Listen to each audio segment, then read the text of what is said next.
Saya ingin memerdekakan yang sesungguhnya.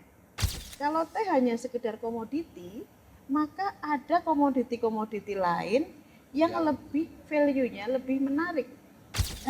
Harus tahu bahwa teh ini punya peran penting, tidak hanya sebagai minuman yang segar, tapi manfaatnya banyak.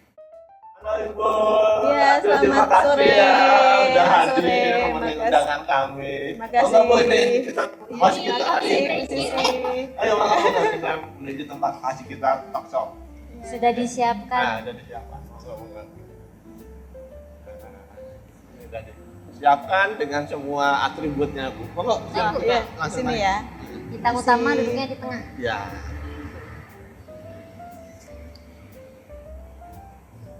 Terima kasih Bu. Gimana tadi perjalanan Bu? Menyenangkan. Menyenangkan.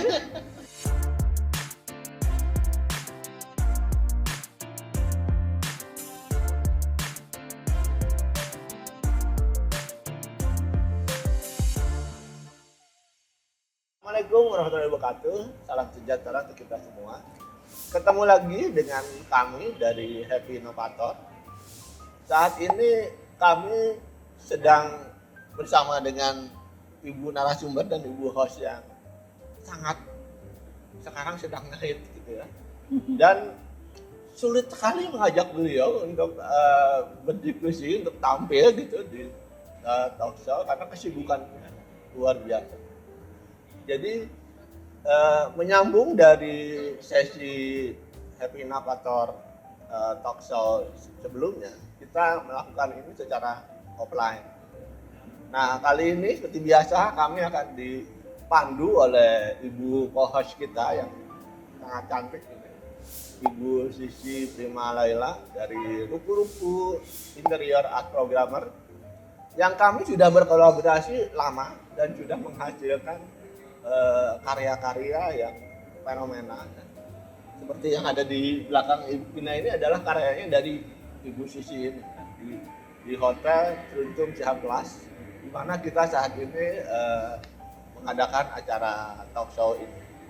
Tema kita hari ini adalah mengenai inovasi dan bagaimana mewujudkan inovasi itu dan apa cerita di baliknya, pengalamannya seperti apa, dan bagaimana membentuk suatu komunitas dan ekosistem di dalam industri teh di Indonesia.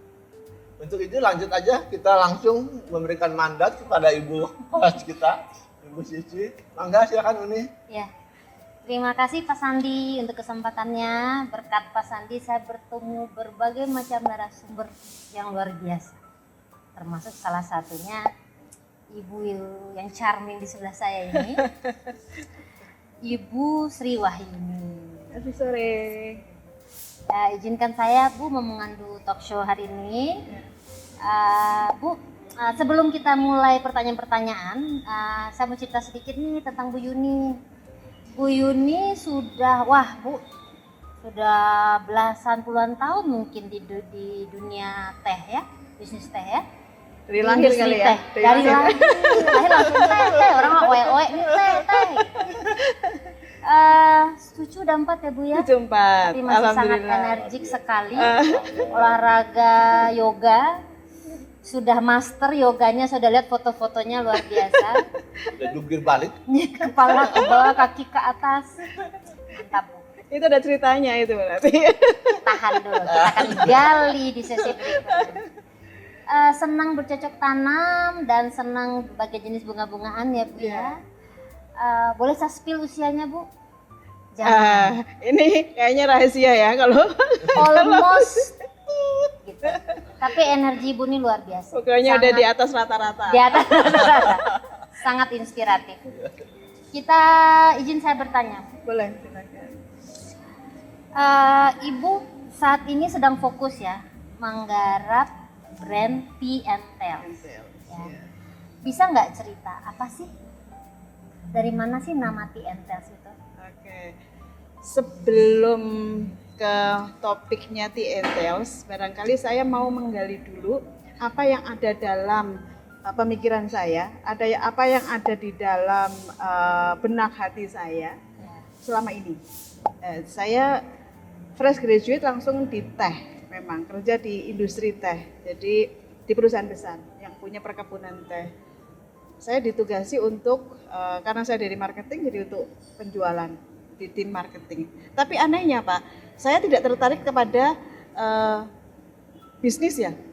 Saya tertarik justru kepada tehnya. Jadi kenapa ada teh? Terus terang begitu saya lulus kuliah, saya nggak tahu itu teh dari mana asalnya. Nah, karena saya ditugasi untuk jualan teh, mau nggak mau saya harus tahu teh. Itu saya kebetulan perusahaan yang tempat saya bekerja itu punya perkebunan teh, jadi saya main ke sana. Rasanya kok memang saya juga suka tanaman barangkali. Begitu masuk ke perkebunan teh itu rasanya kayak ada di dunia yang saya inginkan selama ini. Gitu ya. Nah, ternyata semakin saya sering ke sana, jadi saya setiap 2 minggu sekali nggak ada tugas pun saya ke sana. Karena tertarik ke habitat yang ada di tanaman itu dan berbagai kegiatan yang ada di sana. Itu kayaknya semua kehidupan ada di situ. Kehidupan hakiki, kehidupan yang didambakan itu ada di situ. Ini asal mulanya. Iya.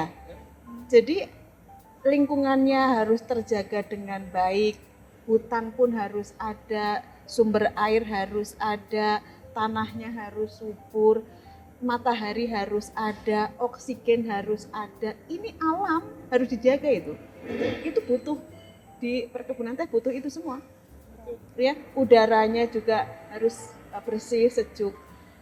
Dan yang lebih menarik lagi buat saya, ternyata pada saat setiap 2 minggu sekali itu ada perkumpulan orang yang tiba-tiba di situ. Saya kaget, loh, kemarin nggak ada orang, sepi kan, kok tiba-tiba ratusan orang berkumpul di situ. Ternyata di situ adalah hari bayaran bagi para gajian ya, bayaran pakai untuk karyawan itu ya, setiap 2 minggu sekali. Di situ tidak hanya berkumpul manusia yang bekerja di situ, tapi pedagang-pedagang yang dari jauh-jauh sana itu datang ke situ, ke perkebunan itu, padahal jauh sekali jaraknya. Di situ saya melihat, ya Allah, betapa ini perkebunan itu menarik buat semua. Tidak hanya alam yang dijaga, tapi manusia pun, orang pun itu menjadi daya tarik sendiri. Jadi kalau ada bilang ada gula, ada semut, nah ini gulanya. Jadi semua kompleks kehidupan di situ ada. Betapa memberi manfaat yang luar biasa terhadap kehidupan manusia dan bumi. Saya terus ngulik, apa sih, dari mana ini teh? Saya pelajari, ternyata teh itu datang dari Indonesia, tidak asli Indonesia, tidak datang dengan begitu saja. Tidak tumbuh seperti hutan-hutan di Kalimantan, pohon-pohon yang asli sini, ternyata didatangkan oleh Belanda pada saat penjajahan waktu kolonial Belanda.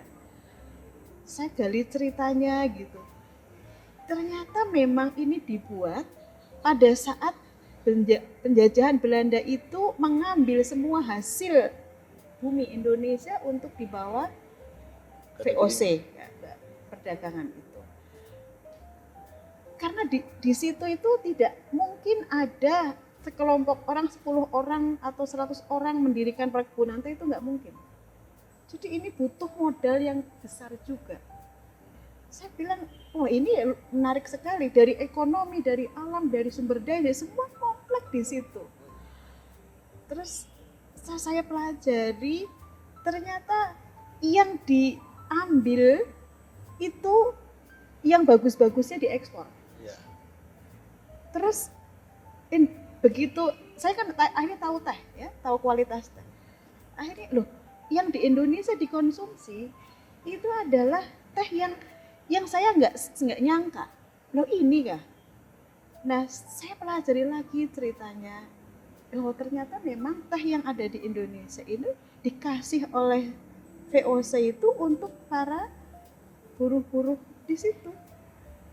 Hasilnya yang bagus diekspor, gitu, dibawa lewat kapal. Dan itu napak tilasnya masih ada. Jadi setiap perkebunan saya datengin ke sana itu bukan Indonesia yang saya lihat, tapi ini adalah wajah kolonial yang saya lihat. Sampai sekarang. Bangunannya, bahkan kalau ada cerita-cerita yang mistis gitu ya, di perkebunan teh itu sampai sekarang ada. Banyak. Karena memang setua itu bangunannya. Jadi wajahnya tuh, ini wajah ada di Indonesia, orang Indonesia, tapi wajahnya bukan di Indonesia. Terus, loh ini tehnya juga lari kemana? Kok larinya bukan di Indonesia? Larinya keluar. Nggak tahu, Indonesia ini. Jadi, terus apa ini? Gitu. Itu pertanyaan yang berpuluh-puluh tahun, yang selalu, yang big question ya, bergemuruh di pikiran saya. Dan kebetulan saya masih ditugasi untuk menjual teh di bagian marketing. Saya lihat industrinya. Oh, industri teh seperti ini. Industri teh di luar seperti itu. Jadi ada satu ketimpangan, ketidakadilan menurut saya yang sangat kelihatan sekali. Ini semua sumber daya dari Indonesia loh. Tapi kok seperti ini keadaannya? Saya juga melihat dari beberapa, loh, akhirnya saya punya mimpi, Bu Sisi. Punya mimpi. Ini saya ingin memerdekakan yang sesungguhnya. Jadi bukan proklamasi, tapi proklamasi yang sesungguhnya. Memerdekakan apa yang menjadi hak, apa yang sebaiknya dinikmati oleh rakyat Indonesia. Tapi bagaimana caranya? Karena saya nggak di industri packaging seperti itu, karena saya ditugasin untuk penjualan baloknya. Akhirnya 2013 saya sebenarnya resiko yang tinggi, karena di saat itu saya lagi di peaknya lagi dicari orang dan jadi prima donanya lah teh di Indonesia, saya sekali itu. Tapi saya memutuskan, memberanikan diri untuk keluar dari circle itu, karena semakin ke atas saya semakin merasa tidak nyaman karena ketimpangan itu. Saya keluar 2013, masih belum bisa juga, karena ternyata industri teh itu dipegang oleh para konglomerat besar. Tidak ada yang perorangan. Perkebunannya juga seperti itu. Jadi saya mau berperang, pakai apa senjatanya? Nggak punya senjata. Saya masih berpikir, akhirnya okelah, saya membangun dulu industri teh lewat trading. Jadi kita membuat trading teh yang hasilnya itu kita suplai ke beberapa industri teh besar di Indonesia maupun di luar negeri. Dari situ saya berharap untuk bisa meningkatkan kualitas teh dan kualitas orang yang meminumnya itu. Karena ternyata kita tidak tahu menahu masalah pengetahuan masalah teh dan sebagainya. Di dalamnya banyak sekali manfaat, tapi tidak tahu sama sekali. Harapan saya, okelah saya masuk sini, paling nggak saya mengedukasi ke industri. Biar industri tahu ini loh, tolong tolong diangkat sedikit biar masyarakat Indonesia menikmati yang agak enak sedikit, ya. Berhasil memang, ada beberapa yang berhasil, tapi masih tetap tidak memuaskan saya di sisi, karena masih setengah-setengah gitu. Akhirnya 2 tahun lalu dengan pemikiran yang bergemuruh itu ya. Kalau anak 2 tahun lalu berarti 2022 saya sudah itu 3 tahun berarti ya. Berarti 10 tahun Bu, dari 2013. Iya. Memendam itu. Wow. Memendam kayak saya ingin berbuat sesuatu tapi tidak bisa. Senjatanya apa? Seperti kita mau berperang, udah tahu lawannya itu gitu kan. Udah tahu caranya melumpuhkan lawan itu, tapi senjatanya aku nggak punya gitu. 2022 saya udah mulai berpikir di tingkat mana atau di lini mana saya harus berjuang gitu.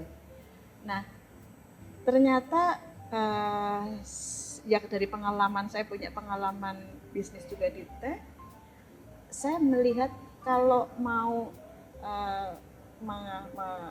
kalau tadi ada satu coach yang mengajarkan ke saya, kalau mau menembak rusa maka dibidik rusanya saja, jangan kita sebar amunisi yang Jalan di mana-mana. ya, dididik itu ya, maka fokus.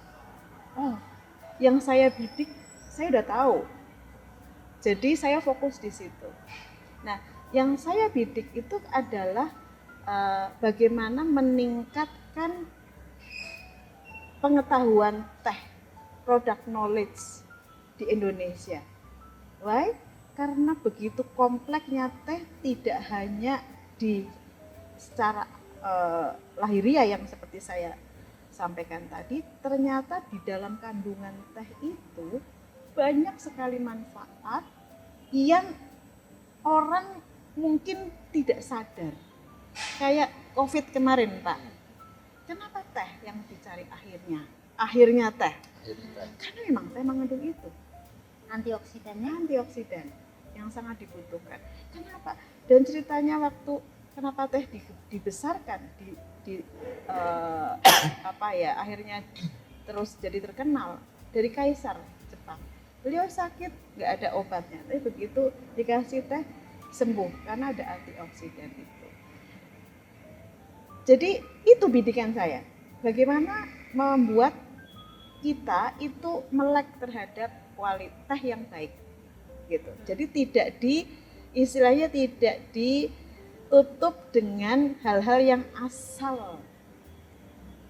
Nah, kita menurut saya belum ada yang Indonesia menikmati teh yang sesungguhnya. Yang dinikmati adalah minuman es teh manis. Nah, betul. Tapi apa sih teh dan manfaatnya apa, itu belum ada. Itu Bu Sisi. Iya. Ini sebenarnya sudah menjawab persis sekali tentang pertanyaan kami, problem industri teh di Indonesia itu seperti apa. Iya, problemnya itu sebetulnya tinggal edukasi sebetulnya. Mengedukasi, karena teh itu menurut saya tidak hanya dijadikan satu komoditi. Itu kuncinya. Kalau teh hanya sekedar komoditi, maka ada komoditi-komoditi lain yang lebih value-nya lebih menarik. Kalau teh dijadikan hanya sekedar komoditi, tidak jadi. Harus dijadikan lain selain komoditi. Gitu. Ya. Apa aja? Banyak hal. Dalam kata lain, TNTels menjawab problem itu, menjadi solusi dari problem itu. Harapannya seperti itu. Ya, karena kami sudah familiar dengan produk TNTels ini, jadi bisa di-share ke netizen, pemirsa. Apa sih value dari TNTels ini, Bu? Ini ngeri-ngeri sedap ya. Justru ini yang kita tunggu. Ngeri-ngeri Karena sedap. itu berkaitan juga dengan tujuan TNTels ini didirikan. Iya. Jadi seperti tadi ya, ini tidak hanya bisnis, Bu Sisi. Ya. Saya mengangkat TNTels tidak hanya dari sisi bisnis. Kalau mengangkat dari sisi bisnis, dan saya sudah berkecimpung 20 tahun bahkan 25 tahun lebih dari teh, pasti saya akan ngikutin industri yang sudah ada. Karena itu bisnis, itu komoditi. Tapi saya melihatnya tidak dari situ. Saya melihatnya dari pertama masalah keadilan. Keadilan pengetahuan masalah teh. Harus tahu bahwa teh ini punya peran penting, tidak hanya sebagai minuman yang segar, tapi manfaatnya banyak. Dan scale up teh Indonesia yang dari ratusan tahun menjadi teh yang begitu untuk rakyat jelata, orang Indonesia wajib menikmati teh yang baik yang biasanya keluar. Best quality gitu Best ya. quality. Scale up, jadi dihargai. Teh ini sudah banyak manfaatnya loh, menyumbang segala hal. Bahkan sustainability-nya itu dijaga. Ini menjaga alam, menjaga manusia, menjaga perekonomian. Jadi harus dihargai teh ini. Tidak dianggap sebagai minuman yang itu. Saya nangis kalau sebagai orang teh diperlakukan seperti itu. Padahal ini makhluk hidup. Betul. Slogan saya, satu daun, Kehidupan. satu kehidupan. Scale up itu. Ayo hargai teh. Yang kedua, sustainability. Jadi keseimbangan alam dan manusia itu dijaga. Maka kita harus bisa mengelola perkebunan teh selayaknya. Karena keberlangsungan alam tidak hanya keberlangsungan perekonomian ya. Keberlangsungan peradaban, budaya. Jadi teh ini bukan hanya minuman loh, tapi ini standar peradaban. Peradaban budaya. Ya, standar peradaban di satu bangsa. Betul. Oke. Nah, tadi ya. Ya. Baik. Terus terakhir, sebenarnya ini tidak ada hubungannya dengan teh. Tapi teh ini relate dengan hal, karena itu masa lalu ya, relate dengan hal-hal yang bersifat cerita. Teh ini cantik Bu Sisi. Ya. Tidak hanya minum, tapi cantik dia. Jadi kalau minum teh, saya berharap ada cerita di situ. Nah, ceritanya apa? Kalau suruh cerita teh kan, ya bosen ya. Ada hal yang menarik lagi, yang menggelitik di pikiran saya, adalah masalah budaya. Yang Indonesia semakin lama terkikis. Bangganya terhadap budaya Indonesia yang semakin lama semakin ke sana. Budaya Indonesia sendiri ditinggalkan. Nah, melalui teh ini misi terakhir saya.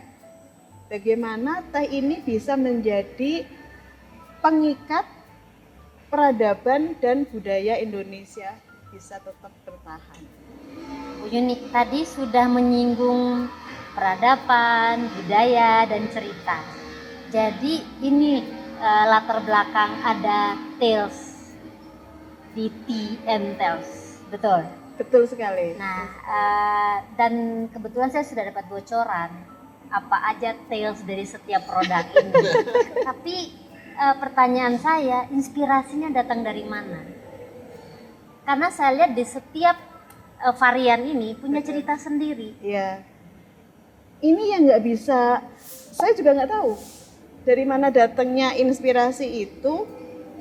Tapi saya tidak bisa ditargetkan untuk kamu harus bisa bikin cerita ini, bikin cerita ini. Seperti saya Kalimantan kemarin. Ada orang Kalimantan, Bu, bikinin dong cerita Kalimantan. Nah, saya belum bisa karena belum ada trigger yang pas di situ. Tapi ada satu trigger yang terakhir kali saya dedikasikan, justru Papua. Itu trigger. Nggak tahu hati saya larinya kemana. Jadi arah pikiran dan arah hati saya kemana itu yang bermuara di situ ceritanya. Saya bikin terakhir Oasis Bliss.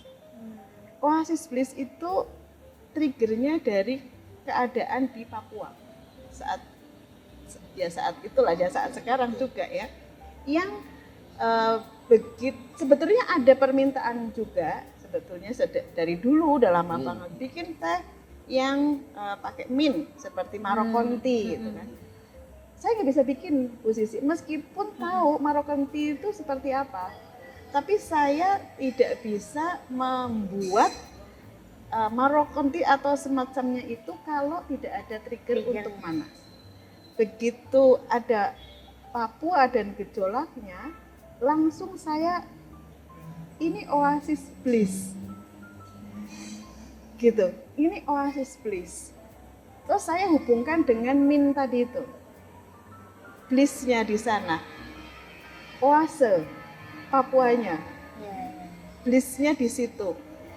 Ada apa di sana? Saya cari tahu ada apa sih di Papua gitu. Kok saya jadi pikirannya ke sana. Ternyata begitu saya baca, saya lihat video-videonya tentang Papua. Saya menulis di buku gitu kan. Kata-katanya itu ini berlari begitu aja tangan saya. Berlari begitu saja. Otomatis gitu ya. Berlari aja. Berlari saja, jajaran pegunungan apa segala gitu. Terus, yes, kayaknya aku harus bikin ini. Harus dimasukkan ke dalam cerita Indonesia yang apa yang terjadi di sana. Saya gambarkan Papua adalah tanah yang subur banget di sana, indah sekali. Maka suburnya itu kita kasih green tea. Terus dia itu bliss, dia oase. Maka Min itu sebagai saya kasih lambang oasis. Gitu. Jadi kalau saya tangkap inspirasi dulu, lalu ibu mencari tahu ceritanya seperti apa, baru lahirlah produknya. Iya, iya. Nah, apakah pernah sebaliknya, Bu? Apakah ibu sedang ingin meracik teh, tapi pada saat diseruput atau dicicip, lahir ceritanya? Belum pernah. Jadi selalu cerita dulu ya? Iya. Bahkan saya Bu Sisi, sekarang saya punya bahan teh yang menurut saya enak sekali. Ini perlu di scale up. Ini kan teknologi. Teh itu bukan hanya tanaman aja, tapi teknologi. Ada yang udah enak sekali, tapi saya tidak bisa melahirkan itu. Karena nggak ada ceritanya. Karena tidak ada ceritanya. Menarik sekali. Oh, sama kayak ini ibarat seniman. Ada dorongan dari dalam seniman, baru dia mulai berkarya. Ya, nggak ada sebaliknya. Betul ya, Bu ya? Nggak ada. Jadi bikin dulu coret-coretannya, baru diresapi gitu. Nggak ada. Nggak pernah. Nggak masuk. Saya belum pernah menemukan. Nggak masuk ya. Berarti Ibu masuk kategori seniman dong kalau begitu. Gitu ya. Kalau dari ceritanya sih begitu. Begitu ya. Oke, kita tahan dulu. Oh. Indonesia. Dengan bangga saya tunaikan kewajiban saya. Saya persembahkan Tea and Tales untuk Indonesia.